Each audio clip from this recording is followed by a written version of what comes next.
Hello everyone, welcome to competitive Pathshala. तो आज हम लोग एसएससी सीएचएसएल 10+2 के टाइपिंग टेस्ट के बारे में बात करने वाले हैं और उससे जुड़े जो भी क्वेश्चन हैं जो आपके दिमाग में चलते रहते हैं, जैसे कि हिंदी में डिस्क्रिप्टिव दिया है तो क्या इंग्लिश में टाइपिंग कर सकते हैं या फिर हिंदी में ही करना पड़ेगा, और भी सारे क्वेश्चन जैसे कि क्वालिफ़िकेशन कैसे होता है, सीटें वैकेंट रह जाती हैं तो क्या उसको बाद में फुलफ़िल किया जाता है, और टाइपिंग टेस्ट कैसे पास करें। तो ये सारे क्वेश्चन को हम लोग डिस्कस करेंगे। तो चलिए वीडियो को स्टार्ट करते हैं।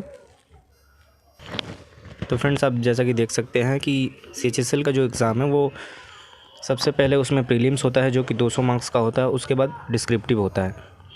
तो प्रीलिम्स में कोई बाउंडेशन नहीं है कि आप हिंदी कीजिए, इंग्लिश कीजिए, कुछ भी कीजिए, क्योंकि वो एमसीक्यूज़ आते हैं तो उसमें आप जो भी ऑप्शन सेलेक्ट करेंगे तो वही होगा, उसमें भी सी ही होगा और इसमें भी सी ही होगा। और डिस्क्रिप्टिव में कुछ बाउंडेशन आ जाती हैं फ्रेंड्स, जैसे कि मान लीजिए कि आप एक ऐसे लिख रहे हैं और लेटर लिख रहे हैं तो आपको या तो दोनों इंग्लिश में लिखना पड़ेगा या दोनों आपको हिंदी में लिखना पड़ेगा। लेकिन मैं आपको बता दूं फ्रेंड्स कि डिस्क्रिप्टिव का टाइपिंग टेस्ट से कोई लेना देना नहीं है। अगर आप डिस्क्रिप्टिव हिंदी में दे रहे हैं तो आप इंग्लिश में टाइपिंग कर सकते हैं, और अगर आप डिस्क्रिप्टिव इंग्लिश में दे रहे हैं तो आप हिंदी में भी टाइपिंग कर सकते हैं। और ये जो टाइपिंग टेस्ट होता है फ्रेंड्स वो क्वालिफाइंग नेचर का होता है, यानी कि इसका कोई नंबर नहीं होता है। इसमें बहुत सारे पोस्ट होते हैं, जैसे कि डाटा एंट्री हो गया, आपका टैक्स असिस्टेंट हो गया, कोड क्लर्क हो गया, और एलडीसी लोअर डिवीज़न क्लर्क हो गया। तो ये सब जितने भी पोस्ट हैं इन सब का कट ऑफ अलग अलग जाता है, तो उसके बारे में भी डिस्कस करेंगे। और ये जो फ्रेंड्स इसका जो मेरिट बनता है वो इन्हीं 3 डिस्क्रिप्टिव और प्रीलिम्स को लेकर बनता है 300 मार्क्स पे, और उसको क्वालिफाई करने पे आप टाइपिंग टेस्ट के लिए आपको बुलाया जाता है। तो फ्रेंड्स, अब आते हैं टाइपिंग टेस्ट पे। तो डाटा एंट्री ऑपरेटर या फिर टीए टैक्स असिस्टेंट जो होता है, इन दोनों का टाइपिंग टेस्ट लगभग सेम होता है, जिसमें कि स्पीड लगभग सेम ही मांगी जाती है, 27 वर्ड पर मिनट। और यहाँ पे आप देख सकते हैं फ्रेंड्स की टेस्ट जो है वो 15 मिनट का लिया जाता है, जिसमें आपका की डिप्रेशन जो होना चाहिए वो 2000 से लेकर 2200 तक होना चाहिए। की डिप्रेशन का मतलब है कि आपको जो भी फॉर्मेट दिया गया है टाइपिंग के लिए, उसमें लेटर जो आ रहे हैं, blank, space, comma, semi column, column, सबको मिलाकर 2000 बार आपकी उंगलियां कीबोर्ड के कीवर्ड पे पढ़नी चाहिए, वो भी 15 मिनट में। और 8000 की डिप्रेशन होना चाहिए पर आवर, यानी कि 15 मिनट के हिसाब से देखें हम लोग तो यही आ जाता है, यानी कि 2000 से 2200 तक की डिप्रेशन होना चाहिए आपका 15 मिनट में। अब मान लीजिए फ्रेंड्स कि आप ये पूरा नहीं कर पाते हैं तो आप क्वालिफाई नहीं कर पाते हैं। जैसे कि 15 मिनट के लिए आपको दिया गया है कि 2000 आपका की डिप्रेशन होना चाहिए, लेकिन आप 2000 नहीं कर पाए, आप अगर 1999 भी कर रहे हैं तो आप डिस्क्वालीफाई हो जाएंगे, आप टाइपिंग टेस्ट क्वालिफाई नहीं करेंगे। तो इन सब में बहुत सारी गलतियां भी होती हैं, बहुत सारे एरर होते हैं, तो उसमें कुछ % की छूट दी जाती है कि आप इतनी गलतियां कर सकते हैं, तो उसको भी हम लोग डिस्कस करेंगे। तो इसमें आप हिंदी या फिर इंग्लिश दोनों में आप टाइपिंग कर सकते हैं, चॉइस आपका है कि आप इंग्लिश में टाइपिंग करेंगे या फिर हिंदी में टाइपिंग करेंगे। इसके बाद फ्रेंड्स हम लोग देखते हैं ये तीनों पोस्ट पे, PA postal assistant, LDC lower division clerk और कोड क्लर्क।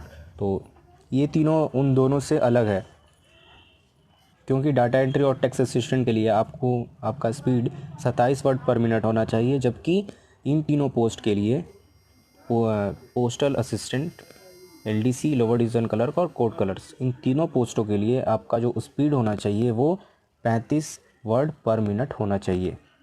ये इंग्लिश मीडियम वालों के लिए है, और 30 वर्ड पर मिनट होना चाहिए हिंदी मीडियम वालों के लिए।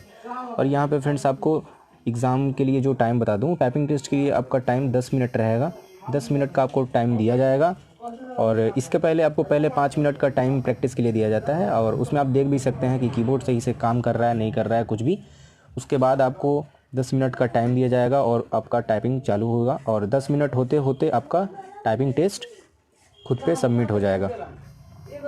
और इन तीनों पोस्टों के लिए फ्रेंड्स जो आपका कीवर्ड डिप्रेशन चाहिए वो 1750 होना चाहिए टोटल 10 मिनट में, यानी कि टोटल 10 मिनट में 1750 बार आपकी उंगलियां कीबोर्ड पे पढ़नी चाहिए। और इन सब में बहुत सारे मिस्टेक्स होते हैं, एरर होते हैं फ्रेंड्स, जो कि जनरल, ओबीसी, एससी, एसटी के लिए अलग अलग परसेंटेज में छूट दी जाती हैं कि आप इतना % तक छूट कर सकते हैं। और बहुत सारे फुल मिस्टेक्स होते हैं और बहुत सारे हाफ मिस्टेक्स होते हैं। तो सबसे पहले हम लोग फुल मिस्टेक्स क्या होते हैं उसके बारे में देख लेते हैं। तो फुल मिस्टेक्स आप देख सकते हैं फ्रेंड्स यहाँ पे, for every omission of a word, आप कोई भी एक वर्ड छोड़ देते हैं, आप नहीं दे रहे हैं, तो वो एक फुल मिस्टेक हुआ। जैसे आपको मान लीजिए लिखना है आई एम ए बॉय, लेकिन आपने ए नहीं लिखा, आपने सिर्फ लिखा आई एम बॉय, तो ये फुल मिस्टेक होगा। सेकेंड आप देख सकते हैं friends, for every substitutional of a wrong word, तो ये अब तो आपको पता ही होगा। तीसरे में देखिए, for every addition of a word figure not found in the passage, passage में जो आपको फॉर्मेट दिया गया है उसमें जो नहीं है अगर आप ऐड कर देते हैं तो भी वो फुल मिस्टेक ही होगा। जिससे मान लीजिए मैंने अभी लिखा था I am a boy, I am a boy, तो मान लीजिए यहाँ पे गुड नहीं है, लेकिन आपने लिख दिया I am a good boy, तो गलत हो जाएगा और वो आपका फुल मिस्टेक होगा। यानी कि फॉर्मेट में जो आपको दिया गया है बस वही लिखिए, कोई भी अनइवन चीज़ आपको उसमें ऐड नहीं करना है, चाहे वो ए हो एन हो, कुछ भी कोई भी वर्ड हो आपको ऐड नहीं करना है। अगर आप उसको मिस भी करते हैं लिखना तो ओमिशन हो जाएगा, तो भी वो फुल मिस्टेक होगा। और अगर आप नहीं लिख रहे हैं,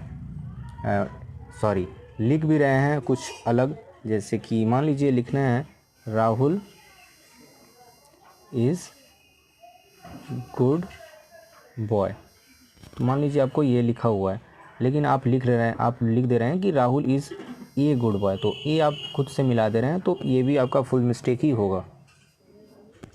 इसके बाद देख लेते हैं फ्रेंड्स कि हाफ मिस्टेक्स क्या होता है, कैसे होता है। तो हाफ मिस्टेक्स में आप देख सकते हैं स्पेसिंग एरर, आपने स्पेस नहीं दिया, जैसे आपको लिखना है मान लीजिए आई होप, तो यहाँ पे बीच में स्पेस है लेकिन आपने ऐसे लिख दिया आई होप, तो ये गलत हो गया और ये हुआ आपका हाफ मिस्टेक।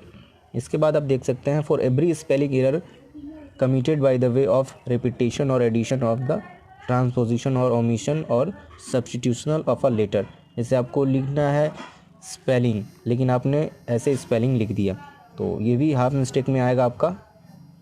इसके बाद रॉन्ग कैपिटलाइजेशन आता है। रॉन्ग कैपिटलाइजेशन मतलब जैसे कि आपको राहुल लिखना है, तो राहुल में आर अगर कैपिटल है तो उसमें भी आपको कैपिटल में ही लिखना पड़ेगा। अगर आपने ऐसे राहुल लिख दिया तो वो गलत हो जाएगा। या फिर मान लीजिए RAHUL है, लेकिन अगर आपने उसको RAHUL कैपिटल स्मॉल से कैपिटल कर दिया तो वो भी गलत हो जाएगा और वो भी हाफ मिस्टेक में आएगा। इसके बाद फ्रेंड्स आपके दिमाग में ये क्वेश्चन चलता होगा कि कितने चांसेस मिलेंगे, तो मैं आपको बता दूं कि जैसे कि मान लीजिए कि 4 पोस्ट हैं, जैसे डाटा एंट्री ऑपरेटर है, टैक्स असिस्टेंट है, पोस्टल असिस्टेंट है और कोड क्लर्क है और लोअर डिवीज़न क्लर्क है। तो इन सब का कट ऑफ जो है फ्रेंड्स वो अलग अलग जाता है। तो मान लीजिए कि इसका कट ऑफ 100 गया, इसका 90, इसका 85 और इसका 80 और इसका भी 85। तो मान लीजिए आपका मार्क्स जो है, आपका मार्क्स वो 92 है। तो अगर आपका मार्क्स 92 आ रहा है तो उसके नीचे जितने भी सारे हैं उसके लिए आपको चांस मिलेगा। यानी कि जितने भी सारे पोस्ट हैं आपका जितना मार्क्स आया उससे कम जितने भी सारे पोस्ट हैं जिसका कट ऑफ उतना गया है उतना बार आपको चांस दिया जाएगा। जैसे कि यहाँ आपको 4 बार चांस मिलेगा, लेकिन इसके लिए नहीं मिलेगा क्योंकि इसका कट ऑफ ही हाई गया है। मैं आपको एक और एग्जांपल दे देता हूँ। जैसे कि मान लीजिए डाटा एंट्री ऑपरेटर है और LDC लोअर डिवीज़न क्लर्क है, पोस्टल असिस्टेंट है और कोड क्लर्क है। तो मान लीजिए इसका 100 पे गया अगर, इसका 90, इसका 85 और इसका भी 90। अगर इस बार आपका मान लीजिए नंबर 102 आ रहा है तो इन सब का कट ऑफ अगर इतने पे बना है तो आपको टोटल 4 बार चांस मिलेगा, क्योंकि जो सबसे ज़्यादा कट ऑफ गया है उससे भी ज़्यादा आपका नंबर है। तो ये ऐसे होता है और इस हिसाब से आपको चांसेस दिए जाते हैं। 3 बार चांस मिलेगा तो आपको 10-10 मिनट करके 3 बार चांस दिया जाएगा टाइपिंग करने का। 2 बार हुआ तो 2 बार, मतलब आप जिस पोस्ट पे क्वालिफ़ाई करेंगे, जितने भी पोस्ट पे क्वालिफ़ाई करेंगे आपका जो नंबर होगा उस हिसाब से आपको उतना बार ही चांस दिया जाएगा।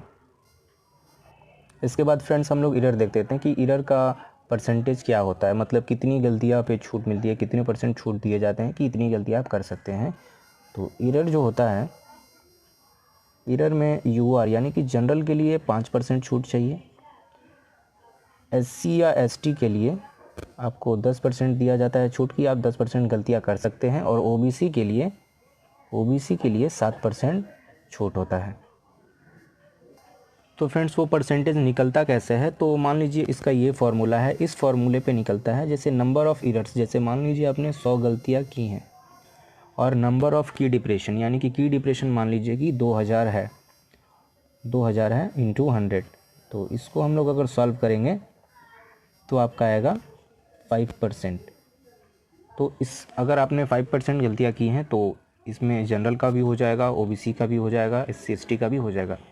लेकिन मान लीजिए आपने 5% से ज़्यादा अगर गलतियाँ की हैं, जैसे मान लीजिए कि आपने 7% की है गलतियाँ, लेकिन आप जनरल से हैं, तो जनरल का गलती करने का जो लिमिट है, जो छूट है वो 5% है। तो आप अगर ओबीसी से हैं तो आपका होगा, लेकिन आप जनरल से हैं और 7% गलती कर दे रहे हैं तो आप इसके लिए क्वालिफाई नहीं करेंगे। तो ये थी अभी के लिए अपडेट। तो आप अभी से ही अपनी प्रैक्टिस जारी रखिए, ये प्रैक्टिस पे डिपेंड करता है फ्रेंड्स। और किस प्रकार से आपको टाइपिंग करनी चाहिए, उसके लिए बहुत सारे एप्लीकेशन अवेलेबल हैं जिसको आप इंस्टॉल कर सकते हैं। अपने फ़ोन पे भी आप मतलब कीबोर्ड कनेक्ट करके उससे प्रैक्टिस कर सकते हैं। अगर आपके पास कंप्यूटर नहीं है, उसके लिए भी जो एक वीडियो है मैंने बना रखी है, आप जाके प्लेलिस्ट में देख सकते हैं। तो अभी के लिए इतना ही। बाय बाय, टेक केयर, जय हिंद। और अगर आप चैनल पर नए हैं तो चैनल को सब्सक्राइब कर लें और दोस्तों के साथ वीडियो शेयर करना ना भूलें। Thanks for watching.